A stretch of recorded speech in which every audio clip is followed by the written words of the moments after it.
Alhamdulillah subhanahu wa ta'ala wa askuruh wa usni alaihi wa nukabbiruh wa nastahdihi wa nastaghfiruh wa nusalli wa nusallim Muhammadin sallallahu alaihi wasallam wa ala alihi wa ashabihi wa man da'a bida'watik wa iqtada bi sunnatik ila yaumil la raiba fi.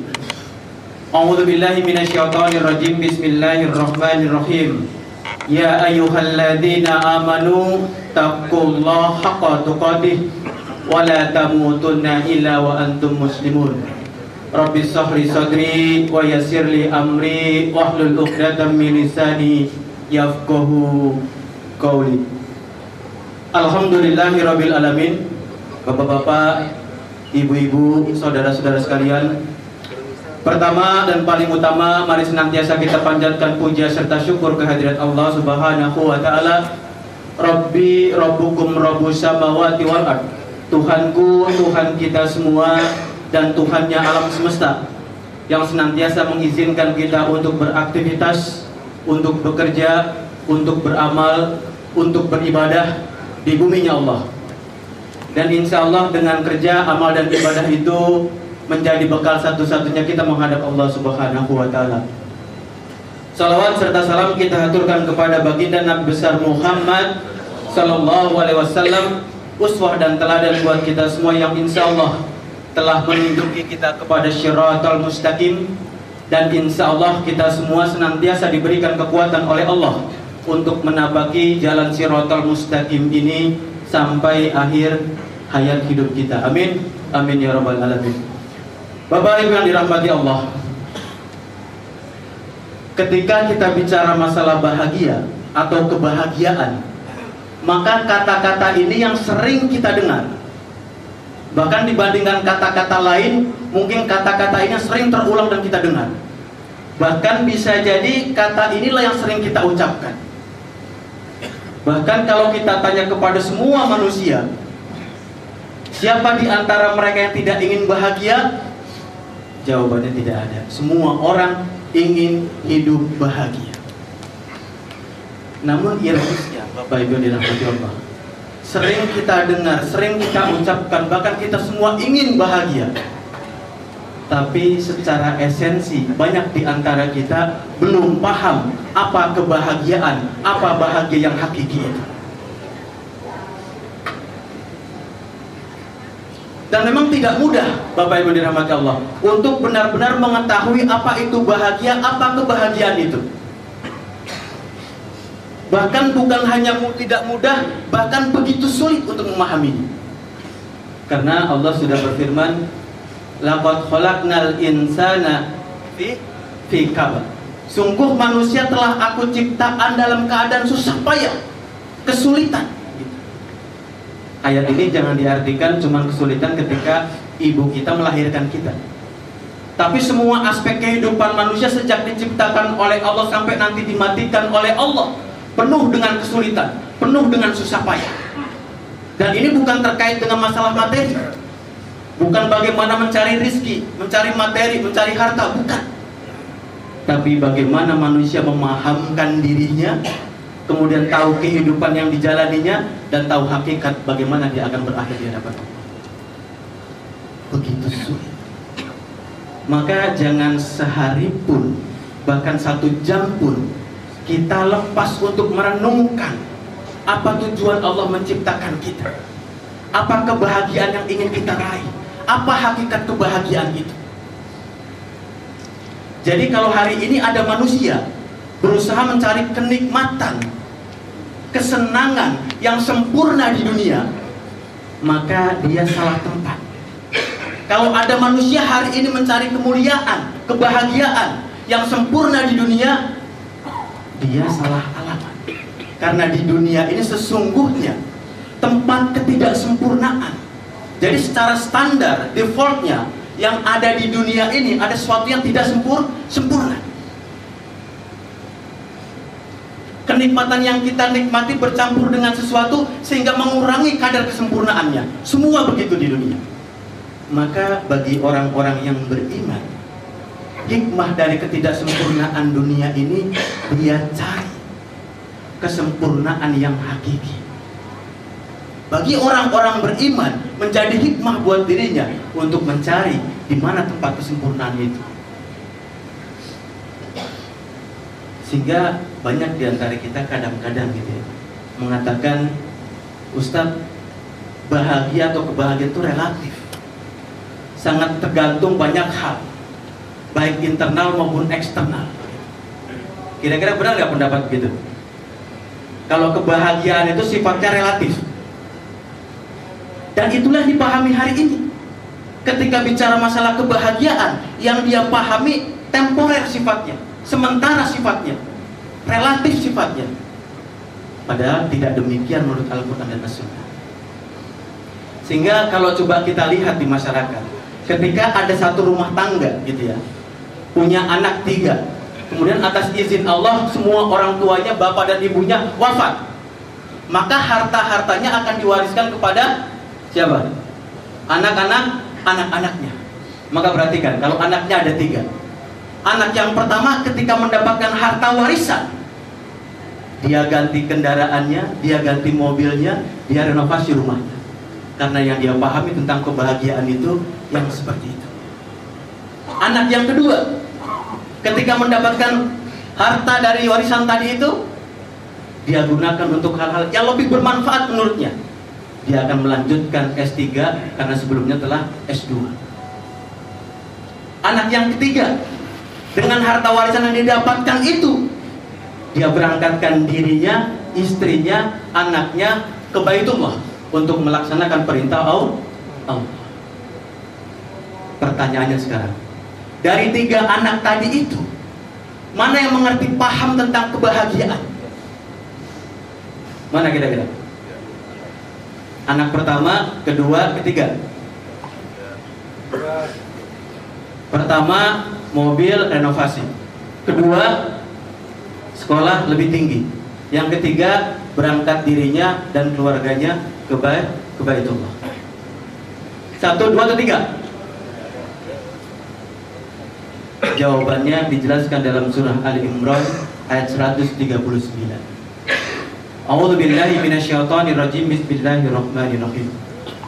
Wala tahinu wala tahzanu a'auna in kuntum mu'minin.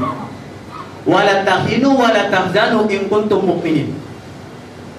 Jangan engkau sedih, jangan engkau takut, jangan engkau lemah. Sesungguhnya engkau paling tinggi, engkau paling mulia, engkau paling bahagia selama engkau masih dalam keadaan beriman.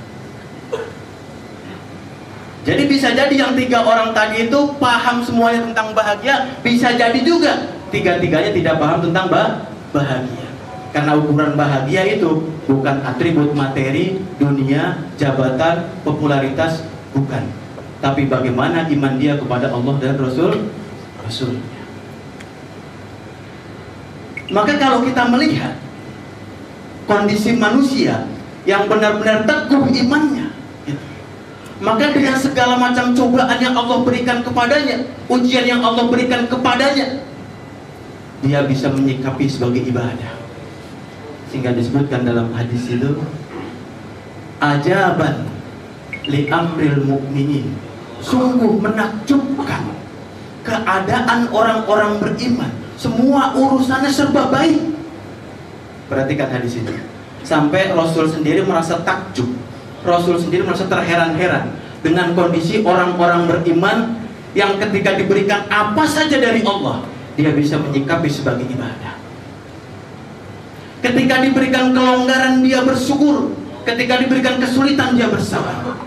Maka orang-orang beriman yang benar-benar imannya, apa saja yang menimpa dirinya menjadi ibadah di hadapan Allah.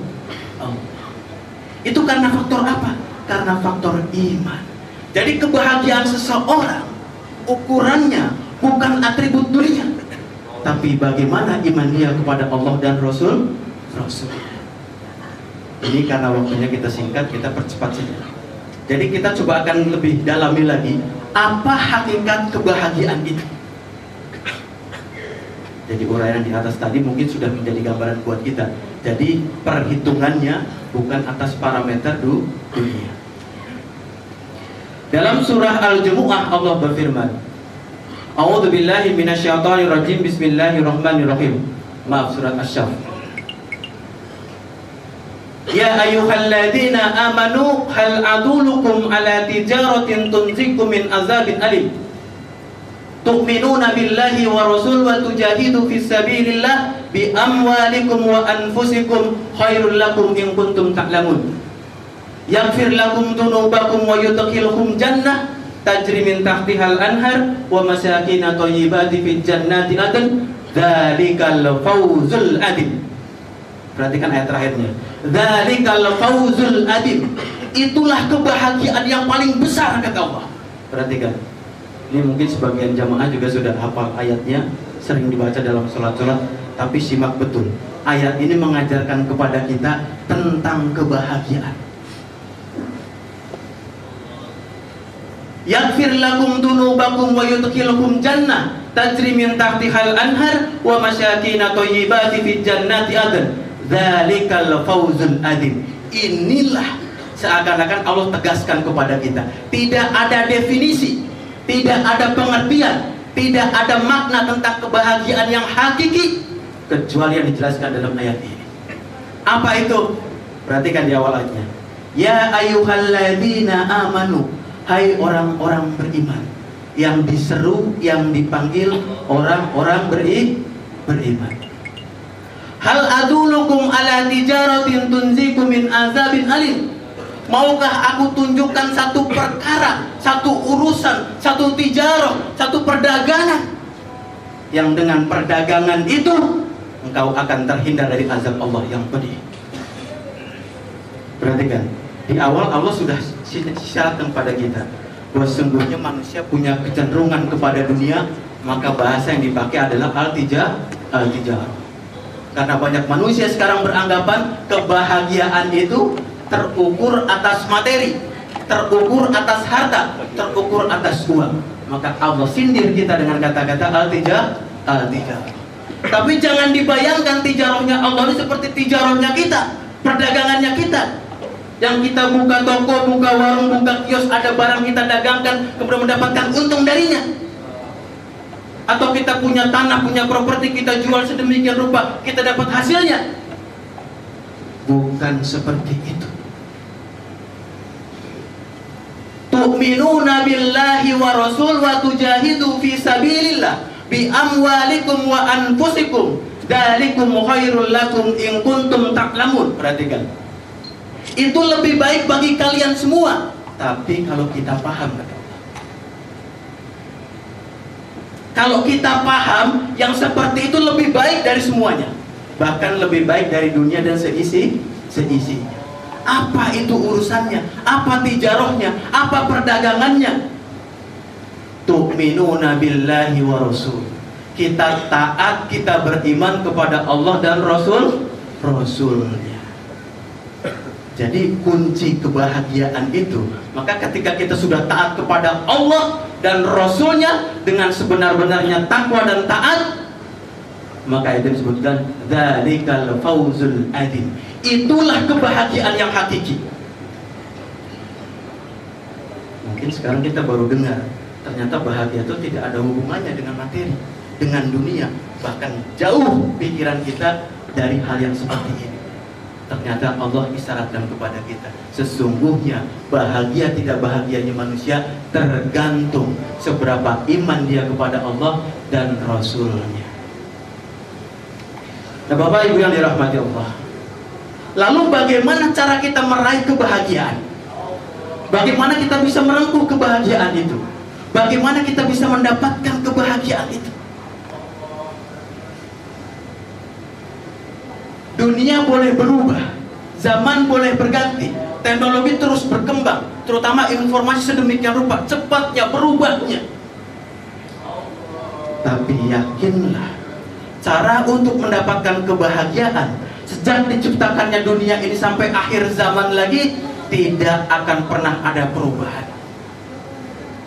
Jadi zaman boleh berubah, dunia boleh berganti, tapi ketika mencari kebahagiaan, cara Allah cuma satu. Dan ini sudah Allah gariskan sejak diciptakan pertama kali manusia sampai akhir dunia ini.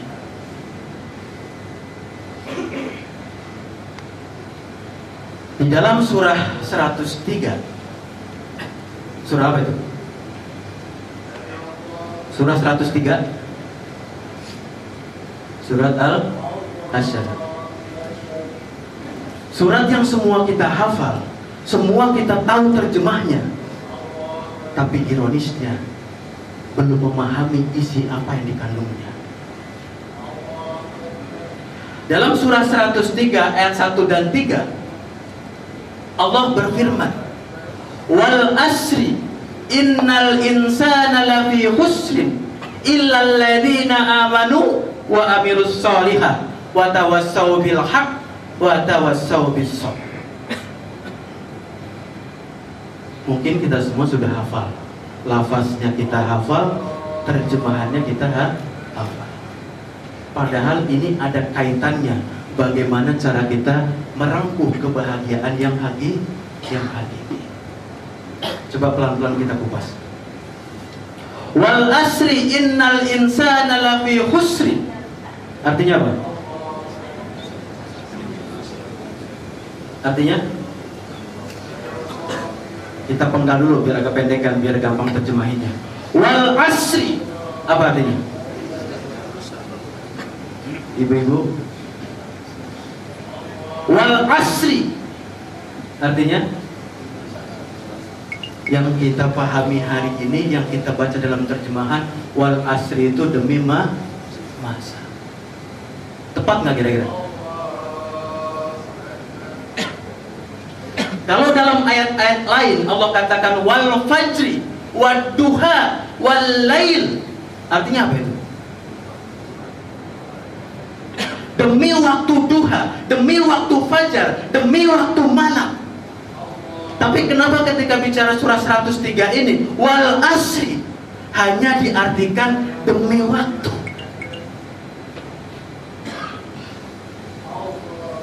Padahal persis sama dengan wal fajri, wad duha, wal lail, wal asri artinya demi waktu asar. Jadi Allah ingin ajarkan kepada kita semua, waktu itu menentukan kebahagiaan kita atau kecelakaan kita. Maka yang diambil oleh Allah bukan fajar, bukan duha, bukan lail, tapi asar. Apa penjelasannya? Karena dalam Islam pergantian waktu itu dihitung kapan waktunya? Kalau waktu Masehi dihitung 12.00, ya kan? Jadi kalau tahun baru kita hitung tuh 1, 2, 3 dan seterusnya. Kalau udah sampai 12.00 tiup trompetnya sama-sama. Itu waktu Masehi. Dalam Islam pergantian waktu dalam Islam itu diukur sejak waktu asar pindah ke maghrib, gitu. Maka kalau kita lihat perhitungan hilal, gitu, itu waktu yang diambil adalah waktu-waktu mulai jam 3, jam 4, jam 5. Disitulah untuk menentukan pergantian hari atau waktu. Islam mengajarkan kepada kita demi pergantian waktu semua manusia tidak ada kecuali satupun juga.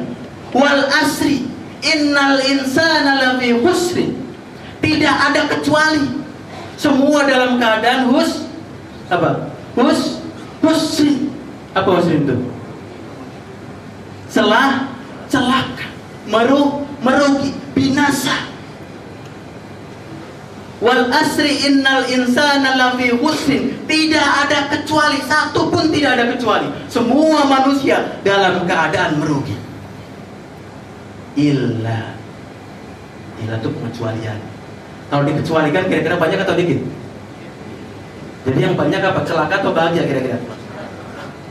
Yang banyak adalah yang celaka.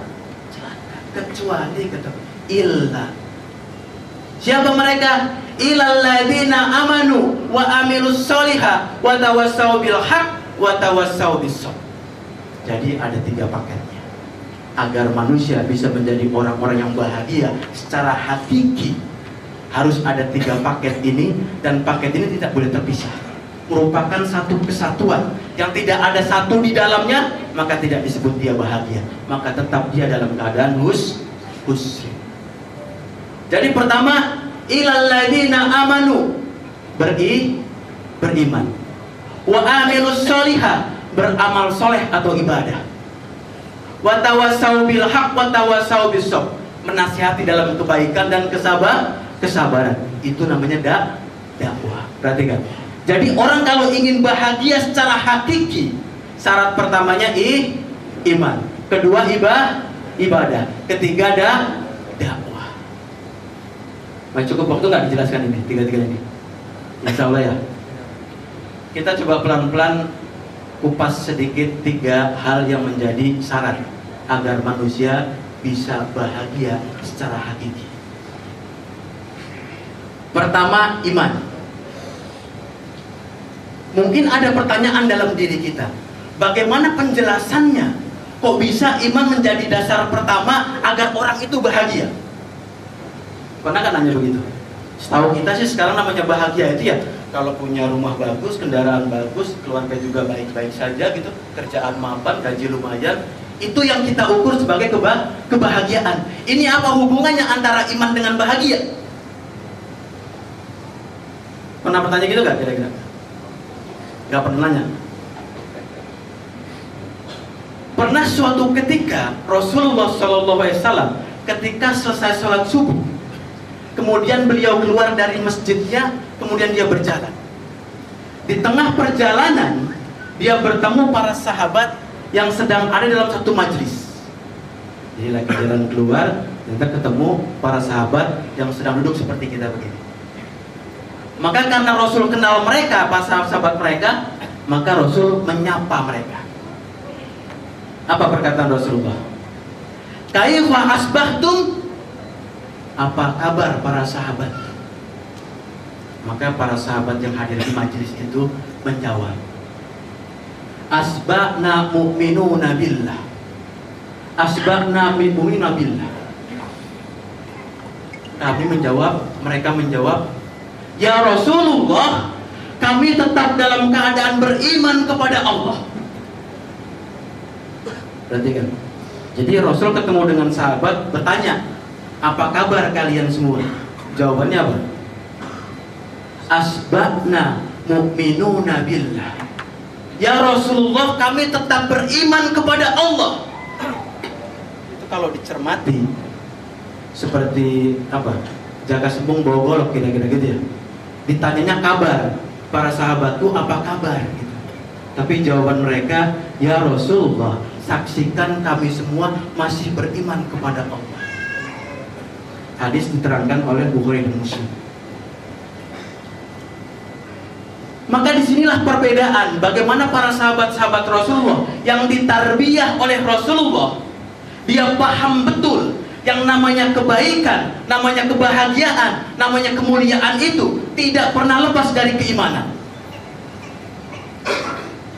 Maka jawaban dia bukan ketika ditanya, apa kabar kalian semua? Kalau kira-kira kita jawabannya apa? Apa kabar Bu? Apa jawabannya? Sehat, baik, siap, 86 gitu ya. Kira-kira gitu. Tapi para sahabat menjawab dengan ilmunya. Dia jawab, ya Rasulullah, saksikan kami semua tetap dalam keadaan beriman kepada Allah. Jadi ukuran iman itu menentukan apakah dia menjadi bahagia atau tidak bahagia.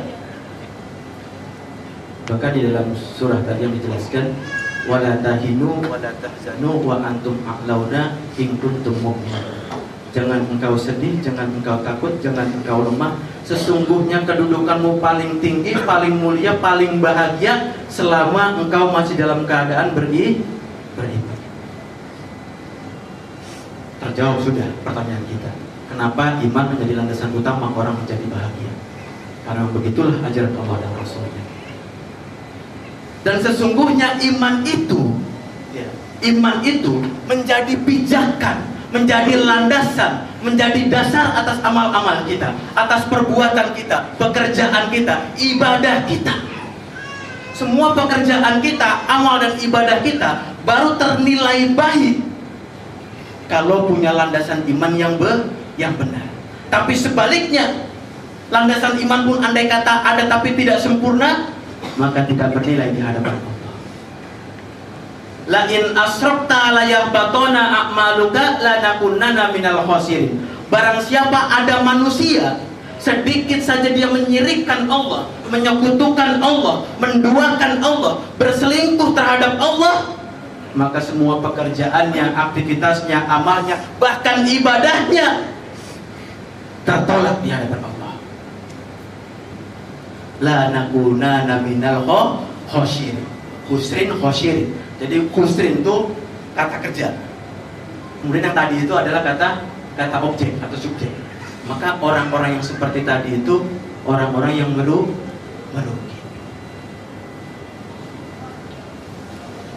Maka kalau kita melihat kedudukan iman yang sedemikian rupa tingginya, gitu, andai kata kita boleh milih. Jadi kalau manusia kita coba pilih secara mudah saja, terbagi atas dua hal. Jasad dan apa? Jasad dan ruh. Jasad tempat bersemayamnya ruh, sedangkan ruh tempat bersemayamnya iman. Kalau kita tanya, mana di antara dua, antara jasad dan ruh, antara jasad dan iman kita, yang paling mulia, yang paling tinggi kedudukannya, yang paling tinggi nilainya, mana? Jasadkah atau ruhkah? Jawabannya bagaimana? Apakah jasad kita atau iman kita? Maka ketika ini disampaikan kepada jamaah, jawabannya semua sepakat. Yang lebih mulia, yang lebih tinggi kedudukannya adalah ruh atau iman.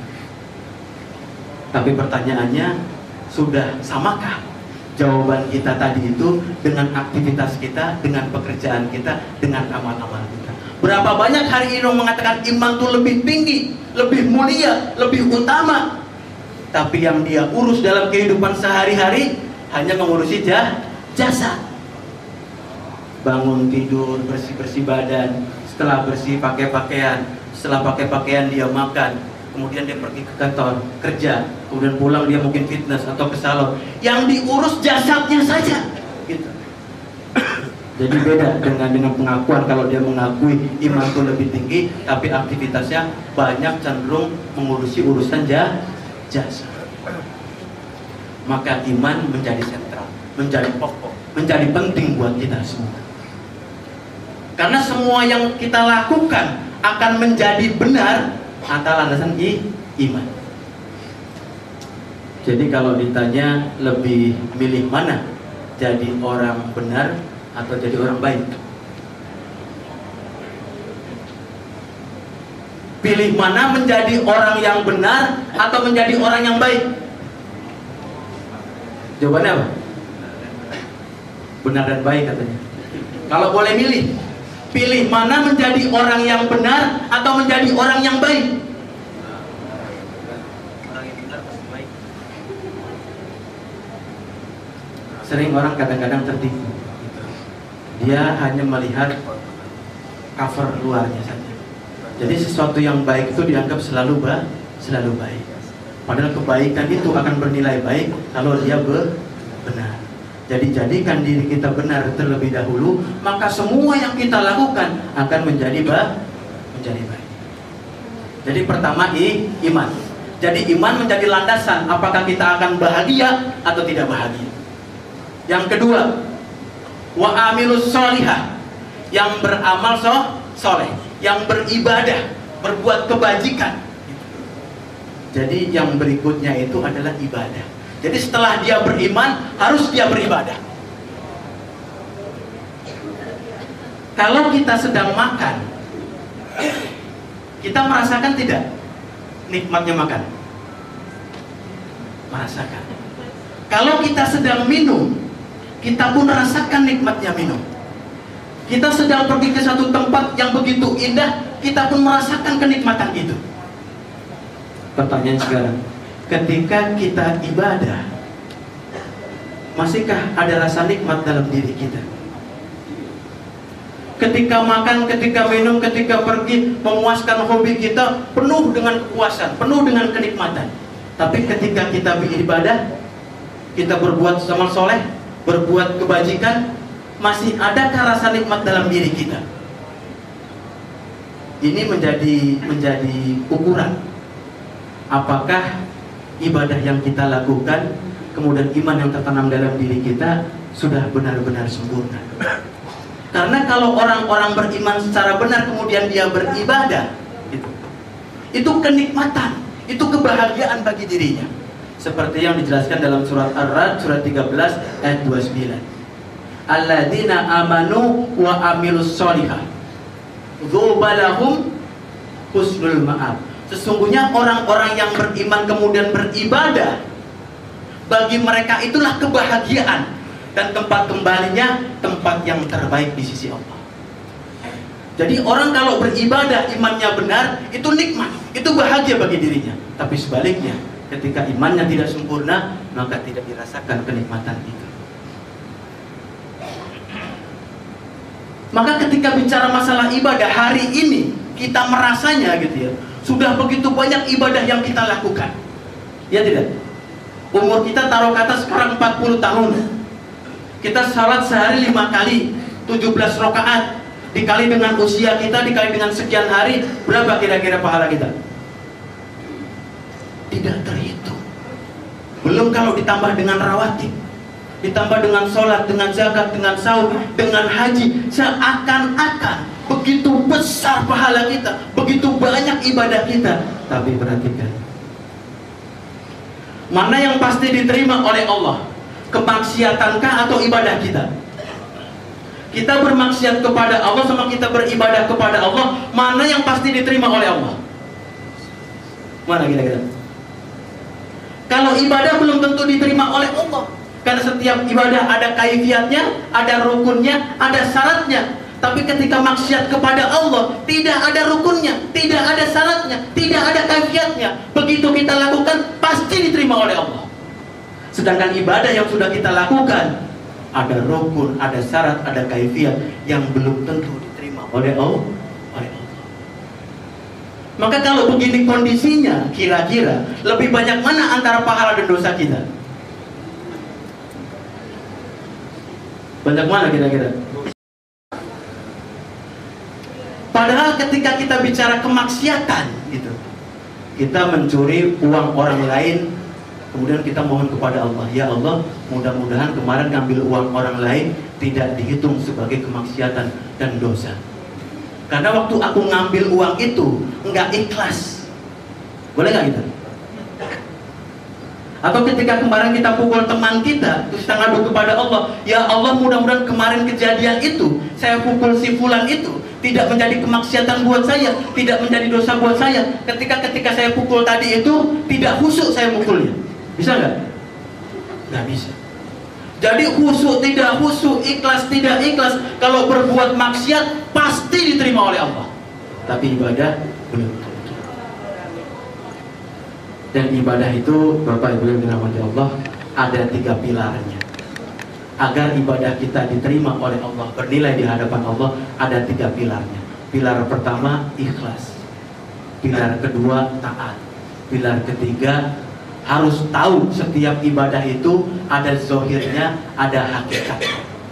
Perhatikan, setiap ibadah itu harus memenuhi 3 pilar ini. Ada ikhlas, ada ketaatan, ada keyakinan bahwa setiap ibadah itu ada zohirnya, ada hakikatnya. Semua harus terpenuhi agar ibadah kita diterima oleh Allah Subhanahu wa Ta'ala. Pernah suatu ketika para sahabat bertanya kepada Rasulullah, ya Rasulullah, ingatkah engkau tentang seorang pemuda Yahudi yang telah masuk Islam waktu itu? Maka Rasul berkata kepada mereka, ya, aku ingat.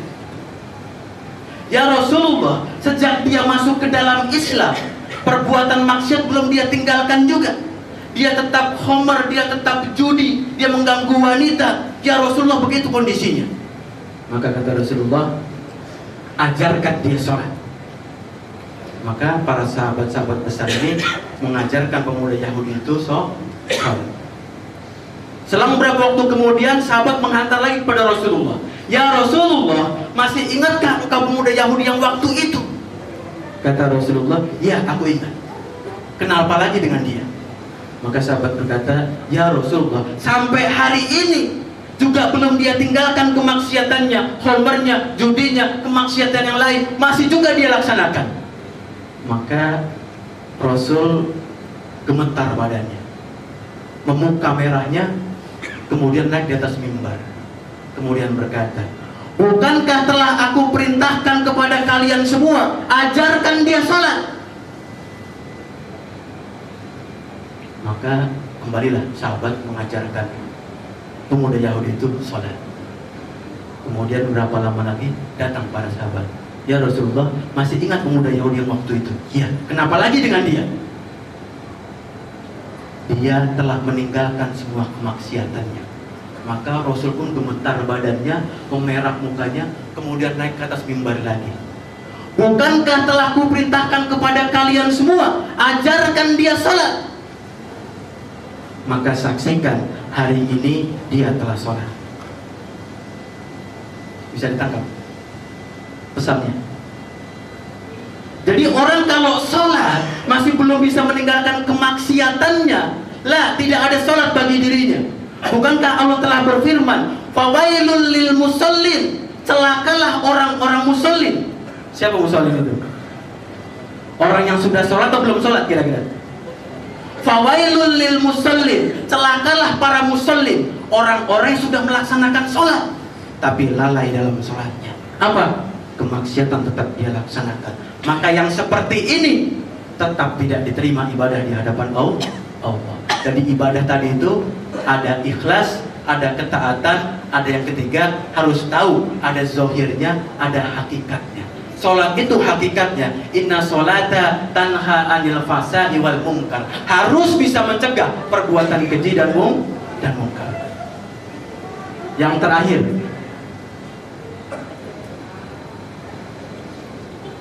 terakhir, biar kita ada sesi tanya jawab sedikit. Watawassau bil haq watawassau bis sabr, saling menasihati dalam kebaikan dan kesabaran, itu namanya dakwah. Jadi orang kalau mau bahagia tidak berhenti sampai saya beriman titik, tidak. Harus diteruskan, kemudian setelah dia beriman, beribadah. Setelah beribadah juga tidak berhenti sampai di situ, harus digandeng, disambung dengan dakwah. Perhatikan, para nabi dan rasul dimuliakan oleh Allah, ditinggikan kedudukannya oleh Allah, dibahagiakan dia hidupnya karena faktor apa kira-kira? Nabi dan rasul, sebut sajalah Rasulullah Muhammad, dengan kita tidak ada perbedaan. Dia berumah tangga, kita pun berumah tangga. Dia ke pasar, kita pun ke pasar. Dia makan, kita pun makan. Dia bermasyarakat, kita pun bermasyarakat. Dia bekerja pun kita bekerja. Lalu apa yang membedakan dia mulia di hadapan Allah? Apa kira-kira? Karena ada misi dakwah yang melekat dalam diri Rasul. Maka kita kalau ingin mulia, ingin bahagia, ingin ditinggikan oleh Allah kedudukan kita, tidak boleh lepas dari dakwah. Cuman jangan salah arti, yang namanya dakwah tidak harus berdiri seperti ini di atas mimbar kemudian berorasi, tidak harus. Karena andai kata dakwah cuman seperti itu, tidak akan pernah sampai misi risalah Islam ke kita. Maka yang bisa punya kemampuan dengan tenaganya, dengan harta dengan hartanya, dengan ilmu dengan ilmunya, dengan lisan dengan lisannya, maka itu disebut dengan dakwah. Maka disebutkan oleh Allah, khairun nas ta'alamal Qur'an wa 'alamahu, sebaik-baik manusia, semulia-mulia manusia, sebahagia-bahagia manusia adalah orang-orang yang belajar Al-Qur'an lalu mengajarkannya kepada orang lain. Jadi di antara manusia yang paling mulia kedudukannya adalah orang yang belajar Al-Quran kemudian mengajarkannya kepada orang lain. Itu yang disebut dengan dakwah. Dan tujuan dakwah bukan lain-lain kecuali menghantarkan orang itu beriman kepada Allah dan Rasulnya. Gitu. Jadi ketika kita berdakwah, kita ikut terlibat dalam dakwah. Output dari dakwah itu bukan sekedar pengayaan ilmu. Perhatikan betul. Kita hadir dalam majelis-majelis ilmu, tarbiyah-tarbiyah yang ada, itu bukan pengayaan ilmu. Karena ilmu demi Allah, wallahi demi Allah, banyaknya ilmu tidak akan pernah bermanfaat buat kita sampai dia diimplementasikan, sampai dia diamalkan. Baru ilmu itu bernilai di hadapan Allah. Tapi sebaliknya, sekedar ilmu kita perbanyak, ilmu kita dapatkan sekedar sebagai wacana, bahan diskusi, perdebatan, menjadi hal-hal yang negatif buat kita. Jadi dakwah itu mengantarkan orang bukan pada pengayaan ilmu, tapi perubahan. Jadi orang yang sering rajin datang ke majelis-majelis ilmu, majelis-majelis taklim, majelis-majelis tarbiyah, harusnya ada perubahan dalam dirinya, menjadi jauh sedikit lebih baik, ada peningkatan kualitas iman, dan seterusnya dan seterusnya. Bukan sebaliknya, makin sering dia datang dalam majelis ilmu, cuman sekedar ilmunya banyak tapi tidak diamalkan. Maka para sahabat mengajarkan kepada kita, ketika belajar satu ayat, tidak akan pernah pindah ke ayat yang lain sebelum ayat itu diamalkan. Pernah suatu ketika seorang salafus soleh ditanya oleh para sahabat, "Ya Syekh, tolong ketika nanti Jumat, ajarkan kepada kami, khutbahkan kepada kami, ceramahkan kepada kami tentang apa? Tentang sedekah ya Syekh." Jadi permintaan sahabat kepada seorang ulama, tolong nanti kalau sholat Jumat, ceramahnya, khutbahnya tentang sedekah. Masuklah waktu Jumat, para sahabat menunggu. Ketika naik ke atas mimbar, yang dikhutbahkan bukan masalah sedekah. Berlalulah minggu itu. Masuk minggu yang berikutnya, ditunggu oleh para sahabat, juga tidak disampaikan materi tentang sedekah. Sampai 5 minggu. Baru minggu ke-6 ketika naik ke atas mimbar, dia sampaikan materi tentang sedekah. Maka para sahabat bertanya, "Ya Syekh, kami minta diajarkan tentang sedekah sejak 5 minggu yang lalu. Kenapa baru hari ini engkau sampaikan materi sedekah kepada kami?" Apa penjelasan Syekh tadi? Sesungguhnya ketika pertama kali engkau minta untuk diceramahkan, diberikan taujih tentang sedekah, hari itu aku tidak punya materi, tidak punya harta, tidak punya uang, maka aku gunakan 4-5 minggu untuk mencari harta, untuk mencari materi agar aku bisa bersedekah kepada Allah. Jadi para salafus soleh dan orang-orang terdahulu, begitulah karakter mereka ketika belajar, ketika tarbiyah. Tidak akan pernah pindah ke ayat yang lain sebelum ayat yang disampaikan itu dia implementasikan, karena dia sadar betul ayat Allah yang disebutkan dalam surah Asy-Syams, "Ya ayyuhalladzina amanu lima taquluna ma la taf'alun kabura maqtan indallahi am taqulu ma la taf'alun." Perhatikan, hai orang-orang beriman, kenapa engkau mengatakan sesuatu yang tidak engkau kerjakan? Kabura maqtan, sungguh besar kebencian Allah kepada orang-orang seperti itu, mengatakan sesuatu tidak dikerjakan. Maka orang dahulu mengerti betul apa yang dia sampaikan, apa yang dia taujihkan, dia deliver kepada orang lain, harus terlebih dahulu dia yang menjalankannya. Nah, Bapak Ibu yang dirahmati Allah, itu saja mungkin yang saya sampaikan pada kesempatan kali ini. Mudah-mudahan dengan materi yang singkat ini kita dipahamkan hakikat kebahagiaan itu tidak ada urusannya, tidak ada kaitannya dengan materi, dengan dunia, tapi kaitan yang pokok adalah kepada iman, kepada ibadah, dan terakhir kepada dakwah. Itu saja. Akhiru da'wana alhamdulillahirabbil alamin. Jazakumullahu khairan katsiran. Assalamualaikum warahmatullahi wabarakatuh.